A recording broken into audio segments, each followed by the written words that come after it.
Hi, we're here with Chris. Chris, who are you with? I'm with Southern Organization of Live Action Role Playing, particularly the Cerroneth branch, and then the Aftermath branch, which is on the other side of them. We are a live action role playing game based here in Mississippi. Okay. Specifically, our campsites are here in Hattiesburg, but we have people come from all over, from Texas, Florida, Alabama, obviously Mississippi. And come and LARP with us for an entire weekend. We use boffer weapons, which are really safe. Oh, what's that made of? This particular one is this playtest we're doing. It's EVA foam, a particular poundage of EVA foam. So it's real. I mean, it's real safe. Oh, it's light. It's super light. Come on, talk. You hit the hell out of me, man. I mean, so. Oh. I need to do this. I need one of these for my kids. Yeah, we actually do have some kids that play stuff. No, like to that. hit my kids. Well, that works too. The good things is when they can hit back. Yes. Because that way they get better. LARPing is. I tell a lot of people LARPing is, at least our particular LARP is. Yeah. Shakespeare meets Lord of the Rings meets Whose Line Is It Anyway? Because that's a good mixture. We have a script to a degree, but it's more like kind of bullet points. Okay. And it's the plot team. Our team gives you the world, it gives you scenarios, and you get to react to it.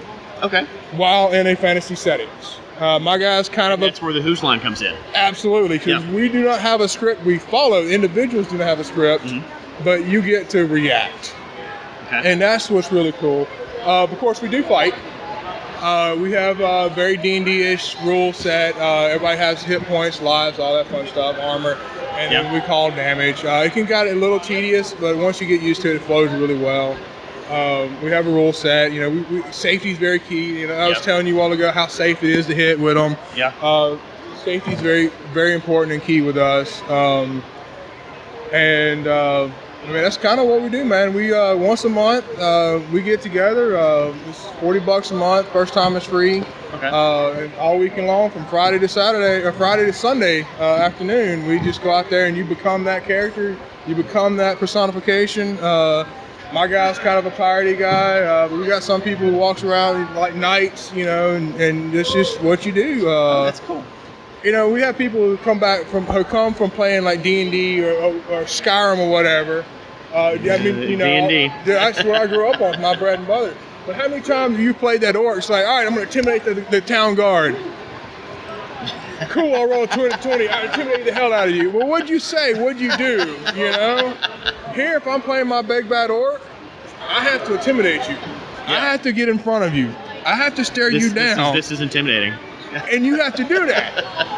I'm not rolling a check, I'm doing that.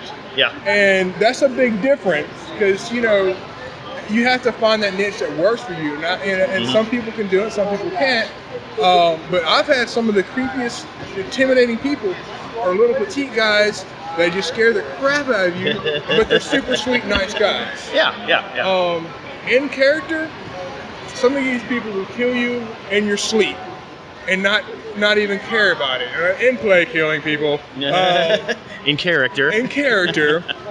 But we're a family, we're an organization, and we've done a lot of charities. And if somebody's, hurting and somebody needs, we're there out of character. We're going to help you out. Yeah. These are some very caring, giving nerds. And that's what I've heard out of multiple different camps. You got Absolutely. You got the steampunk group, you got the LARPing group, and while it is a bunch of people getting together doing what they like, there's also that altruistic, let's give back. And you have to, man, because to be honest with you, most of us nerds, they're not all socially adept, and it takes a while. Right. And we're the ones that get left out a lot of times. I mean, we're not the ones that know how to ask for help. Yeah. And if we're not looking out for ourselves, if the geek community is not looking out for the geek community, no one else is going to. And we don't, not just the geek community, but the communities in general. When the hurricane came through not too long ago here in Hattiesburg, and we had all this thing, we did can drive, and ourselves, we did a can drive. We had like 3 truckloads of canned goods and That is goods awesome. that we went and donated. And I think you're the first person I've told outside of our community.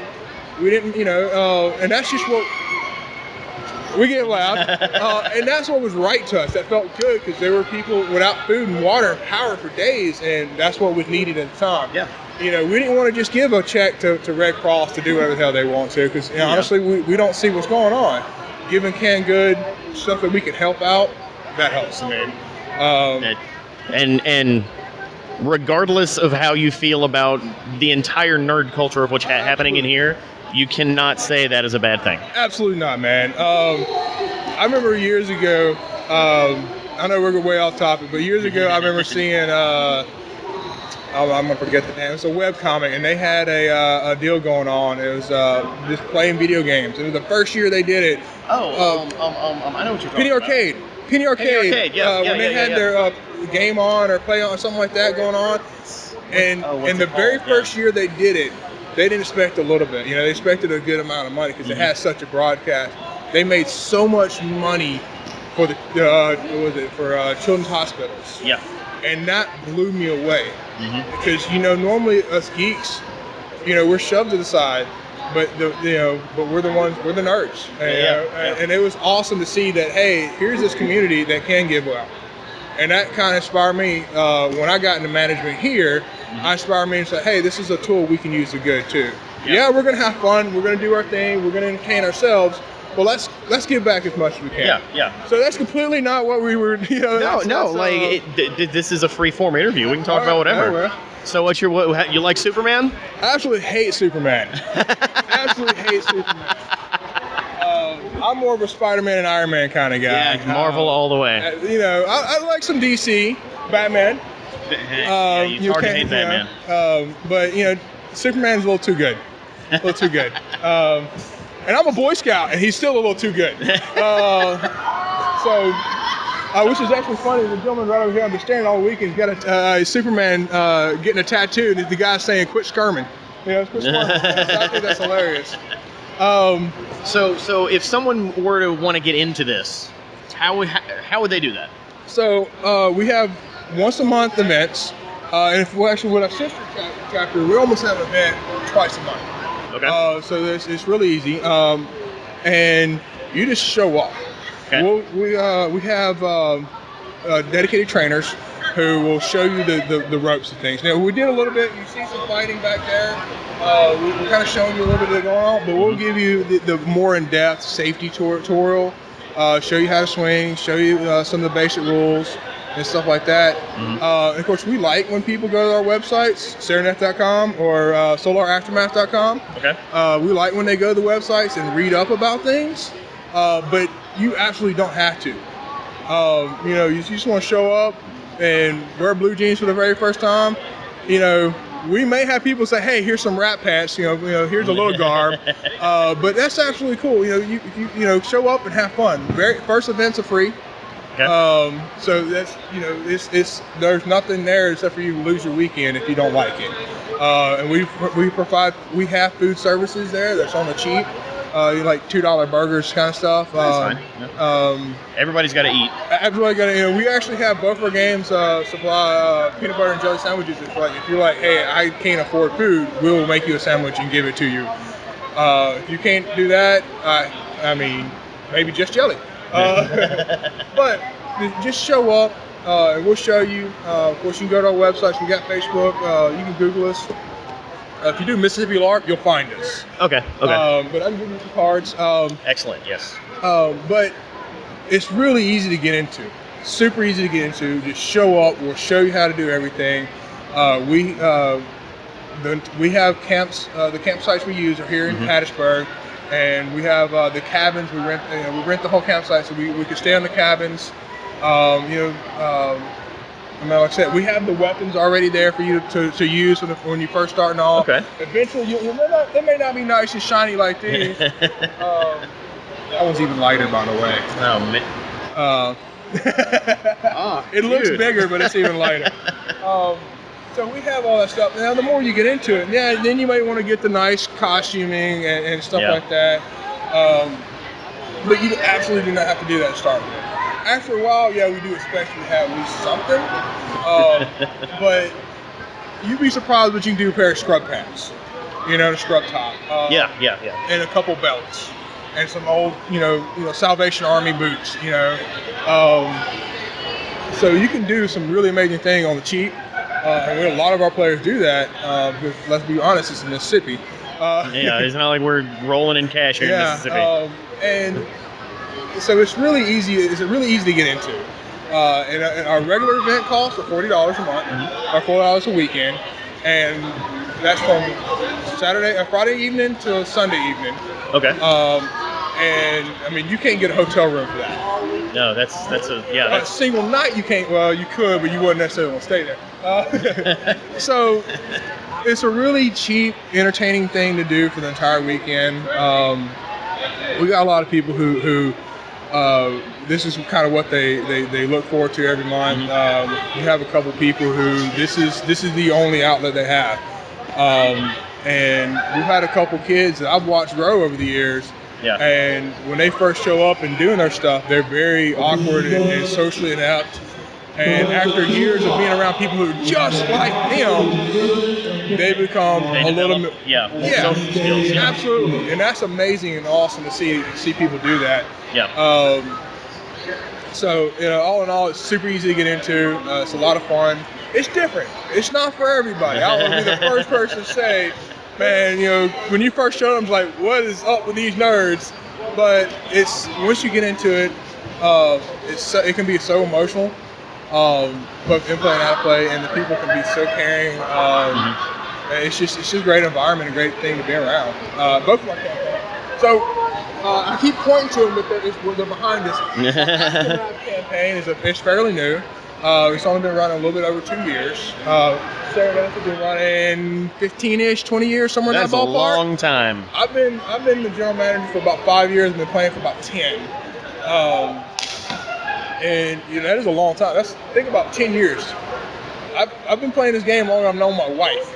I've been playing long. I've not had a job as long as I've had. Some of these different places. I've not worked any one place longer than I've been here. Yeah. And the Cerroneth is high fantasy, so that's more Lord of the Rings with a big splash of Game of Thrones on that because we got some politics going on. Aftermath was really cool. And it's a lot harder of a game as far as what's expected, but it's a post-apocalyptic fantasy game. So think Mad Max. Okay, Borderlands. Absolutely. Yeah. Borderlands is a good one minus the guns, which is sword instead. So resources are hard to come by. Lives, we actually put caps on lives. I know it doesn't mean a whole lot, but there's a lot. The repercussions are kind of a little stronger there. You can only buy so many lives per year. Yeah. We have people lose characters all the time. I've been playing the same character for 10 years. And that's a big investment. But at the same time, there's not a lot of risks. Unless I really, really screw up, there's no risk for my character, Yeah. You can lose your character in Cerroneth. I'm not saying you can't, but it's a lot harder. Yeah. I have to be really dumb to do that. Here, we have people at the final death probably once a month. Oh, wow. I mean, some of these people have been playing the character 2 years already, and then they just can get ganked 5 or 6 times back to back, and then they're gone. So that's can be very emotional. Yeah. But you go into it knowing that. Yeah. But we are PvP games. Both the games are PvP. PvP is a little more serious over in Aftermath. PvP can happen in both, but Aftermath is built on the core of this is PvP game. Yeah. Aftermath is 18 plus, so we can go a little darker on some of our themes, more like Cthulhu-ish, kind of things going on. Cerroneth is allows 14 up. 14 to 16 has to be with a guardian, or 17. I have to look at my rules, but the younger kids have to be with a parent or guardian at all times. Makes sense. After that, they can, at least as long as they're there, everyone has to sign waivers and all that fun stuff, all the legalese. All that, we're there to not only protect you, protect us, all that fun stuff. Yeah. Everybody's so happy these days, but we've never had any issues. We do have on-staff medics on on both games. We have people trying to be safe as possible. That's a big key for me is safety. But again, two different games. The core of it's kind of the same. We're all there to beat people, beat nerds up with sticks. But this one's a little more darker and grittier. This one's a little more high fantasy. Both of them are really awesome. Both of them are really cool and a lot of fun. Both of them you get to dress up like cool pirates if you wanted to, and hit nerds with sticks. And the thing is, people have been wanting to hit nerds with sticks for decades. I know, right? And now you're hitting each other. I know, right? So that's actually kind of a good segue on that. It's not just for nerds. Right. We've had a couple of guys bring their girlfriends there and like, oh god, and they're super stoked about it after we get into it because the girls especially love to dress up. I don't know if you've seen any of the girls we got over at they're gorgeous, wearing amazing costumes, awesome makeup, and that's what they get to do. They get to go and express themselves. Yeah. And that's just one of those really cool things. And these are not necessarily nerdy girls. But they're just girls. Yeah. I've had lawyers play with us. You would think a lot of people are lawyer, but yeah, we've had lawyers. Lawyers are people too. And they can be nerds. We've had some guys who work on oil rigs and pack of cops. Played a lot of ex-military play. That's the combat part of it. They really get into that. The ex-military. There you go. Come on, So it's for everybody as long as you give it a shot. Well, it was nice talking to you, man. I learned a lot, and come on, play. Those things are cool. Hey, I need a card. Yeah. So I don't think I have any. Yeah, all right. Cut. We're good. Yeah.